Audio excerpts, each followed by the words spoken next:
What's up, comic fans? It is time to share my new comic book day haul with all of y'all. So, we're gonna get into the stack of books that I picked up this week right after this.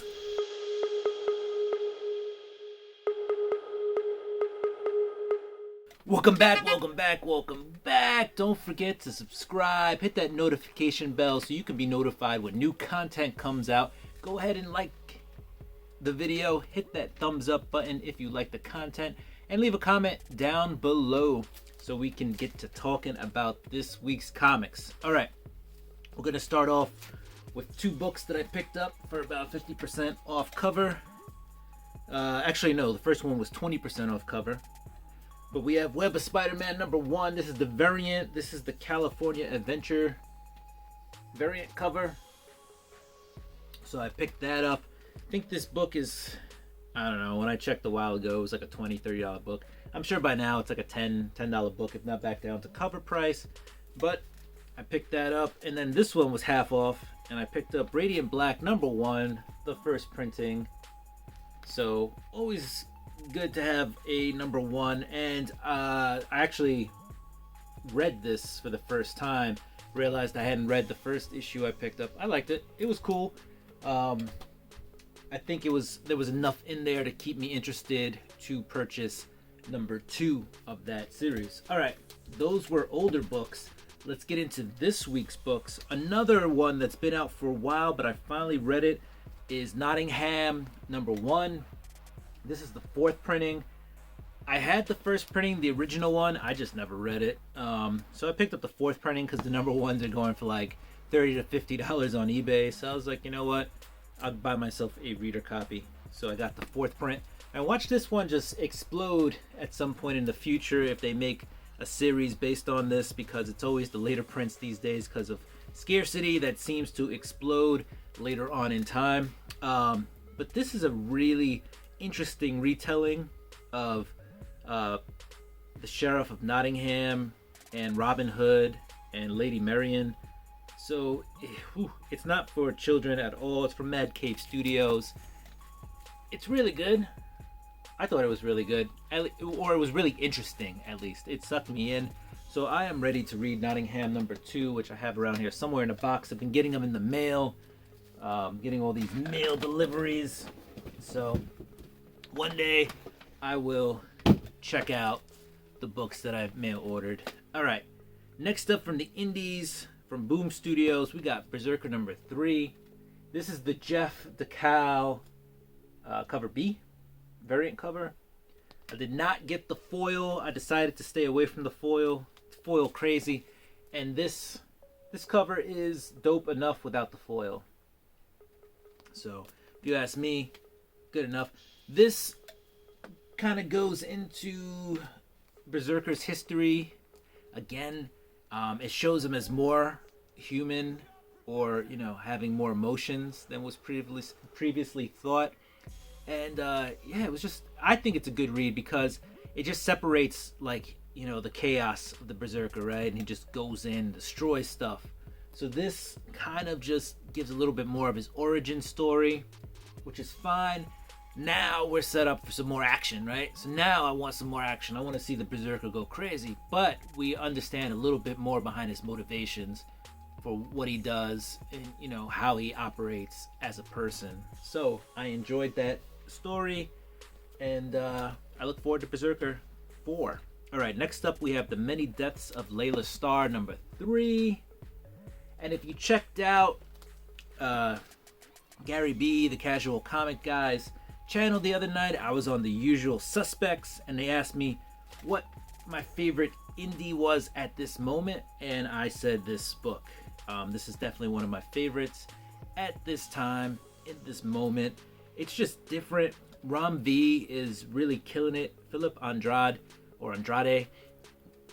just different on art. And yeah, this has given us those Hindi gods, I believe. I think they're Hindi gods at least. And they're telling the story of these gods from a kind of a corporate perspective, right? And you're finding out, Death has been downsized. She's been cut. She hasn't made the squad. And there's a reason why, and her main purpose is to go to Earth and kind of like kill this boy who grows up to basically eradicate death. And so it makes death no longer needed. Anyway, she keeps failing, she keeps dying, and she keeps learning that at every point that she's died, she's come into contact with this person who is going to cost her her job, her godhood. So it's a really cool story in my opinion. And yeah, I really dig it. I think it's so different that it's my favorite book, right? This is a book I want to read because it is different. The Many Deaths of Layla Starr, all right, by Ram V. Next up, we're moving on to Marvel. Before we move on to Marvel, I have no DC books to show today, guys. So if you tuned in expecting to see some DC books, I'm sorry, but all my DC books were kind of ordered through the mail. I got the Nightwing, and that's basically the only one I can remember right now while we're recording this, honestly. But that's the first appearance of Heartless. That was pretty much sold out in all the shops.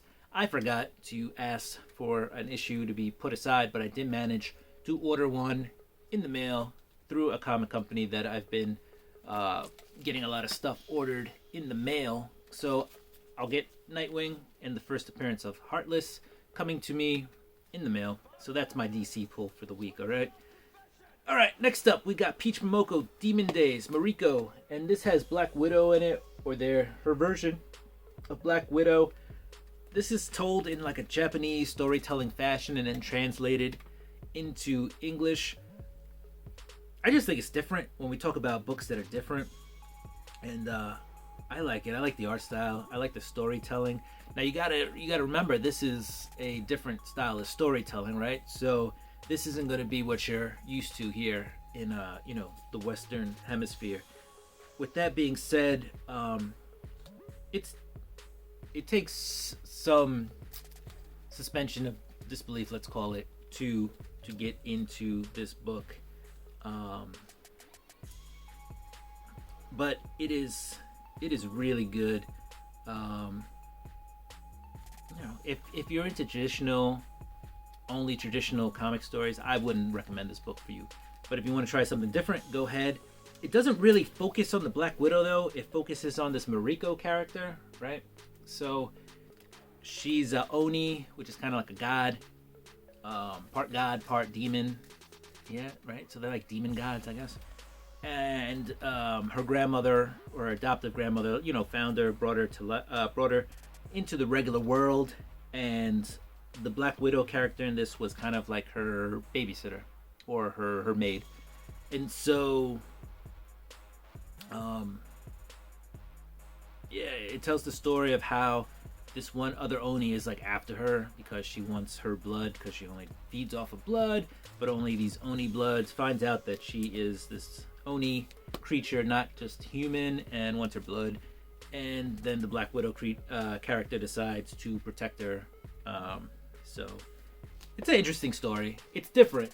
It's not canon. It doesn't fit into the Marvel 616 universe.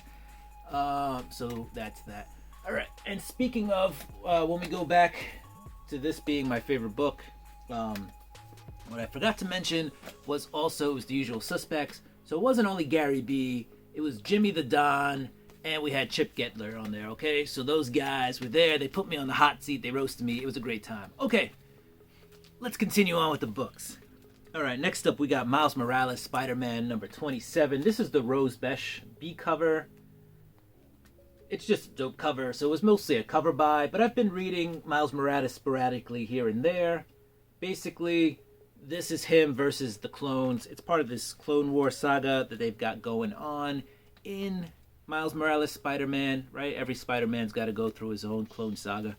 So he's got this one here. There's a creature called the Assessor who kidnaps Miles, tortures him, but also stole some of his DNA, I guess, and made these clones. And now Miles has got to not only defend his reputation, but defend his family against these clones that are trying to, just be him, but they're evil versions of him. So I'm really digging it. I dug the cover. It's not a hard series, I think, to just jump into. Though at this point, you've missed a lot of the backstory, right? So, if you want to get that in trade when it's done, go ahead. And then last but not least, So there was Planet-Size X-Men that came out this week. I didn't grab that. That's another mail order book I got, so that'll come to me in the mail. But the other big book this week is Venom 200, or number 35. Donny Cates worked on this, as well as a ton of other artists. Right here on the cover it says Mark Bagley, Ron Lim, Gerardo Sandoval, and more. They put their stuff in here to tell the story. This is a Ryan Stegman cover. And this is a big spec book. I'm not sure what it's going for. I mean, it's a $9, $10 book, right? $10. I got it for $7.99 at my LCS because of savings, stuff I got through them. But the ending, right? So this is the last issue for Donny Cates. So is that how it ends? And is that how Al Ewing picks up the next series? If so, get your Venoms ready, your number 9s, I think, and number 8s. Those are the Dylan Brock issues. I'm not going to tell you what exactly happens here, but get those issues ready, because there's some stuff that happens in here that's probably going to make those issues worth something. All right. So anyway, see, it's pretty meaty. A lot of stuff in here. I enjoyed the read, right? It kind of sets up what Eddie Brock is these days, and what it means to be Venom these days, right? This is the Ryan Stegman A cover. Pretty dope cover. And then I got the Jock variant edition. So that's the Jock cover right there. Dope. Alright, so those were my pickups for the week, guys. As far as like my favorite book to read this week, right? I'm telling you that, or I told you that, where'd I put it? Did I lose it? No, here it is. The Many Deaths of Layla Starr has been my favorite read.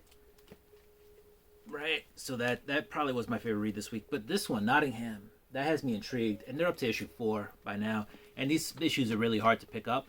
So I can't really go out and pick it up, guys. If you can find them, go ahead and, find and get it. But not every store has it. But Layla Starr, definitely one of my favorite reads this week. This wasn't the strongest issue, though. So, if you just pick up this one, you might be a little disappointed. You got to read 1 and 2 to get issue number 3, all right? If we're going just straight up big 2, give me something that's popcorn, comic book, really fun to read, Venom, all right? That is a really good read this week, all right, guys? So, that was my comic haul for the week. Thank you for watching. Thank you for joining. Don't forget, again, to subscribe, hit that notification bell so you know when new content comes out. Go ahead and hit that thumbs up, that like button, and go ahead and comment, because I want to talk to y'all. All right, so comic fans, do what you do. I'm gonna do what I do. I'm gonna get ready for comic book week, new comic book day next week. All right, peace.